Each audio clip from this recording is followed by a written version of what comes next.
Hello friends, welcome to chart geometry family.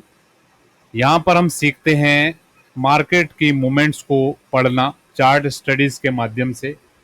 और अगर आप रियल टाइम चार्ट्स अपडेट चाहते हैं तो हमारे टेलीग्राम चैनल और इंस्टाग्राम चैनल से ज़रूर जुड़ें।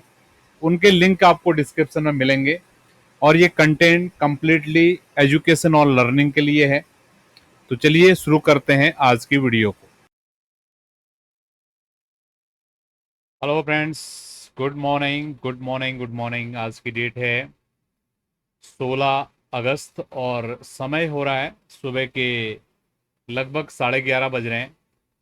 तो आप सबके लिए लेके आए हैं गोल्ड की मार्केट का वीकली एनालिसिस।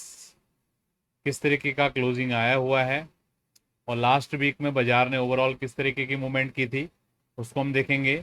और इस मूवमेंट के आधार पे आने वाले वीक में बाजार किस तरीके की मूवमेंट कर सकता है उसको हम समझने की कोशिश करेंगे आज की वीडियो में। तो सभी सबसे पहले वीडियोस की शुरुआत करने से पहले सभी लोगों को हमारी तरफ से जन्माष्टमी की बहुत बहुत बधाइयाँ। तो सभी लोग कमेंट में हैप्पी जन्माष्टमी लिखेंगे।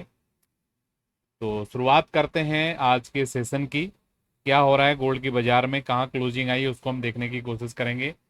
और आप लोगों को ध्यान होगा कल इवनिंग में हमने लगभग 1 घंटे का लाइव सेशंस किया था। लगभग 6 बजे से लेकर 7 बजे के आसपास 1 घंटे से भी ज़्यादा का ही हुआ था। ऑलमोस्ट हमने सारी चीज़ें गोल्ड की बड़े टाइम फ्रेम पर डिस्कस कर ली थी। ठीक है, फिर भी जो लोग मिस कर गए थे कल के लाइव सेशंस को, ठीक है, उसका थोड़ा सा मैं शॉर्टर वे में उसको रिकैप करूँगा। ठीक है, तो गोल्ड की बाज़ार के अभी की जो क्लोजिंग आई हुई है, आपको पता था कल बहुत ही इम्पोर्टेंट इवेंट था। ठीक है, अभी कुछ भी वहाँ से जो ट्रम्प और पुतिन का जो मीटिंग था तो उतना ज़्यादा वहाँ से कुछ भी ना ज़्यादा पॉजिटिव ना ज़्यादा निगेटिव कुछ भी चीज़ वहाँ से निकल के नहीं आई बड़ी। ठीक है, अभी हिडन होगा नहीं पता, लेकिन जो चीज़ अभी मीडिया में आ रहा है उसके हिसाब से कुछ भी वहाँ पे ज़्यादा मतलब इफेक्टेड वाली चीज़ नहीं है। ठीक है, ना तो कोई पॉजिटिव आया ना तो कोई नेगेटिव आया, एज यूजल चीज़ें हुई हैं। और चार्ट ने भी जो क्लोजिंग हुआ है बाजार का वो भी लगभग वहीं के वहीं दिया है जहाँ पर हमने आपको शाम को सेशन दिया हुआ था। तो एक बार मैं फिर से आपको रिकैप कर दे रहा हूँ। ठीक है, तो मंथली जो लेवल है 3344 का बहुत ज़्यादा इम्पोर्टेंट होने वाला है अगले 15 दिन, क्योंकि आज 16 तारीख हो गए हैं, आधा महीना निकल गया है। तो ये आधे महीने के लिए 3344 का लेवल बहुत ज़्यादा इम्पोर्टेंट है। क्यों ये लेवल इम्पोर्टेंट है, कल के सेशन में मैंने बहुत क्लियरिटी के साथ आपको यहाँ पर एक्सप्लेन किया था। ठीक है, फिर से बता देते हैं, अगर 3344 के नीचे अगर बाजार को रोकने में कामयाब होते हैं क्या बोलते हैं बियर्स, तो और ज़्यादा नीचे एक्सटेंसिव नीचे लेके आ सकते हैं बाजार को। और अगर 3344 के ऊपर जाने में कामयाबी रहती है तो ये बाजार हो सकता है और ये जो हाइज बनाए हुए हैं 3400 के आसपास के, इन हाइज को ब्रेकआउट करने की कोशिश करेगा अगले 15 दिन में। केवल ये अगले 15 दिन की मैं यहाँ पर बात कर रहा हूँ। अब हम आपसे बात कर लेते हैं वीकली चार्ट पे किस तरीके का प्लेसमेंट हुआ है उसको हम समझ लेते हैं। तो वीकली चार्ट में कल मैंने बताया था आपको इस लाइन के ब्लू लाइन के नीचे क्लोजिंग नहीं आना चाहिए था, लेकिन इस लाइन के नीचे क्लोजिंग आया है। तो अब हम इसका सिग्निफिकेंट चेक कर लेते हैं, थोड़ा टाइम लगेगा इस चार्ट पे। ठीक है, तो ध्यान दीजिएगा, मैं दोबारा से स्टडी आपके लिए प्लॉट कर रहा हूँ यहाँ पे। तो ये आपके लिए ऊपर की ब्लैक वाली लाइन मैंने दोबारा डाल दी है। ठीक है, और ये नीचे से ब्लू वाली लाइन, ये वाली लाइन, तो ये लाइन मैंने थोड़ा मॉडिफाई कर दिया है।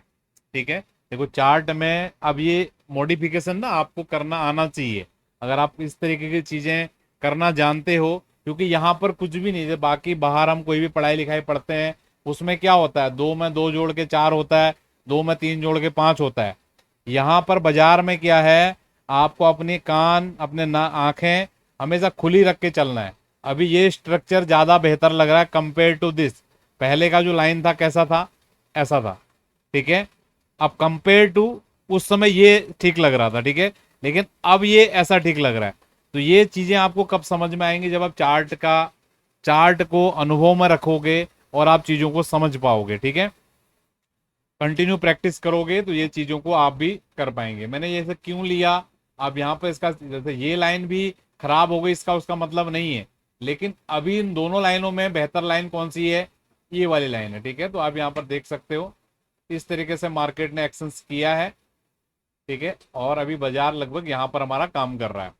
तो क्या हो सकता है नेक्स्ट वीक के लिए, देखो क्लोजिंग तो निगेटिव है, डेफिनेट सी बात है, तो हो सकता है बाजार 3300 तक आने की कोशिश करे नेक्स्ट वीक में। तो 3300 एक की एरिया रहेगा, साइकोलॉजिकल नंबर भी है। प्रीवियस वीडियोस में भी मैंने आपको बताया है कि जो 3300 है बहुत ही ज़्यादा इंपॉर्टेंट है, ठीक है, वीकली इंपॉर्टेंट की लेवल 3300। क्यों मैंने बोला, अगर आप इस चार्ट एनालिसिस को यहाँ पर समझे हो तो ये आपको समझ में आया होगा, ठीक है। ओके, अब हम चलते हैं आगे डेली चार्ट पे। डेली चार्ट पे क्या हो रहा है उसको समझने की कोशिश करते हैं। तो ये डेली चार्ट की एनालिसिस है, ये स्टडी मैंने बहुत दिन पहले से आपको डाली हुई है, ठीक है। इसमें कुछ भी चेंजिंग करने की जरूरत नहीं है। कल शाम में मैंने ये एक मीडियन लाइन डाली थी, ये रेड कलर की, थोड़ा मैं इसका कलर चेंज करता हूँ जिससे कि आपको समझने में आसानी होगी, ठीक है। इसके अगर मिड लाइन तक भी अगर आता है, अच्छा ये ज़्यादा नीचे आ जाएगा, ओके। देखो स्टडी तो यही है, डेली चार्ट में जो सबसे बेस्ट स्टडी अभी मुझे दिख रही है ये स्टडी है। और ये वीकली चार्ट वाला जो लाइन आ रहा है ये वाला लाइन है वीकली चार्ट वाला, ठीक है। तो हो सकता है डेली चार्ट पे थोड़ा ये टाइम ले, ठीक है, बाजार ये जो लाइन है हमारी ब्लू कलर की मीडियन लाइन है इसको भी सपोर्ट दे, मतलब कहने का मतलब मेरा इधर भी सपोर्ट करे और घूम फिर के यहाँ पर आए और यहाँ से भी इस तरीके के मूवमेंट करे, ठीक है। अभी एक्सपेक्टेशन मेरा ये है, ठीक है, नेक्स्ट वीक के लिए, तो इसको ध्यान देना है। और अगर हम आउटलुक की बात करें तो गोल्ड अभी बहुत पास में नीचे आ गया है, ठीक है, तो बिल्कुल सपोर्ट एरिया के पास में है। तो यहाँ पर निगेटिव होने का कोई मतलब नहीं है, या तो आप मिक्स आउटलुक रख सकते हो या पॉजिटिव आउटलुक के साथ चीज़ों को देख सकते हो। तो ये डेली चार्ट पे आपको चीज़ें समझ आई होंगी। तो जो सपोर्ट एरिया होने वाला है, डेफिनेट सी बात है 3300 का सपोर्ट एरिया होने वाला है, और एक माइनर रेजिस्टेंस रहेगा 3344।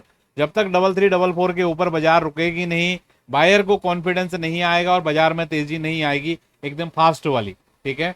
क्योंकि देखो क्या होता है, कोई भी बड़ा आदमी है छोटा आदमी है, बाजार में जो भी काम करने वाले लोग हैं, बड़े लोग हैं या छोटे लोग हैं, हम लोग हैं, हम छोटी पोजीशन लेकर डरते हैं। लेकिन बड़ा आदमी जो लाखों करोड़ों रुपए लगा के लगाता है उसको पता भी है यहाँ पर सपोर्ट है, अगर वो बाई करके लेके भी जाएगा ना, जब तक वो 3344 नहीं निकलेगा ना वो भी डरा रहेगा, ठीक है। इस तरीके से आपने सोचना है। तो 3344 का लेवल की लेवल है। क्यों ये की लेवल है, कल के सेशन में बताया था, 1 घंटा जिसने कल अपना टाइम दिया होगा उसने समझा होगा। तो फिलहाल नेक्स्ट वीक के लिए बाजार की रेंज यही निकल के आ रही है। फिलहाल के लिए अभी रेंज हम इसको नहीं बोल सकते हैं, मेजर सपोर्ट और रेजिस्टेंस बोल सकते हैं, ठीक है।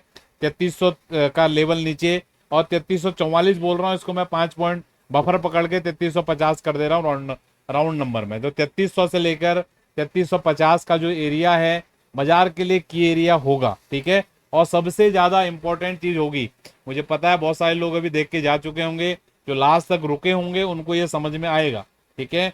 क्योंकि इंपॉर्टेंट इवेंट हुआ, इंपॉर्टेंट मीटिंग, आपने देखा होगा अभी इंडियन टाइम के हिसाब से सुबह के लगभग 6 बजे तक भी अपडेट ही आने में थी, ठीक है। जबकि कॉमेक्स का बाजार या दुनिया के सारे बाजार हमारे लगभग 2-2:30 बजे तक सारे बाजार हमारे बंद हो जाते हैं। तो अगर कुछ हिडन चीज अगर हुआ होगा वीकेंड में, अगर कुछ न्यूज निकल के आती है, तो मंडे का ओपनिंग बहुत ज्यादा इंपॉर्टेंट होने वाला है।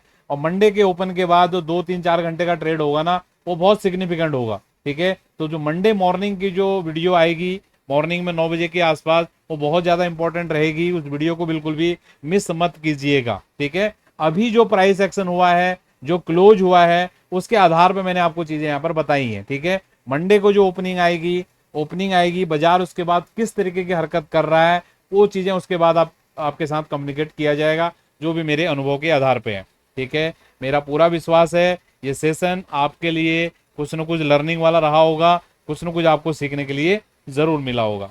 तो आज के सेशन को हम यहीं पर वाइंड अप कर रहे हैं। तो अच्छा, मैं एक चीज और बोलना चाह रहा हूँ, चलो रहने दीजिए, बाद में बात करते हैं। ठीक है, थैंक यू, बाय बाय।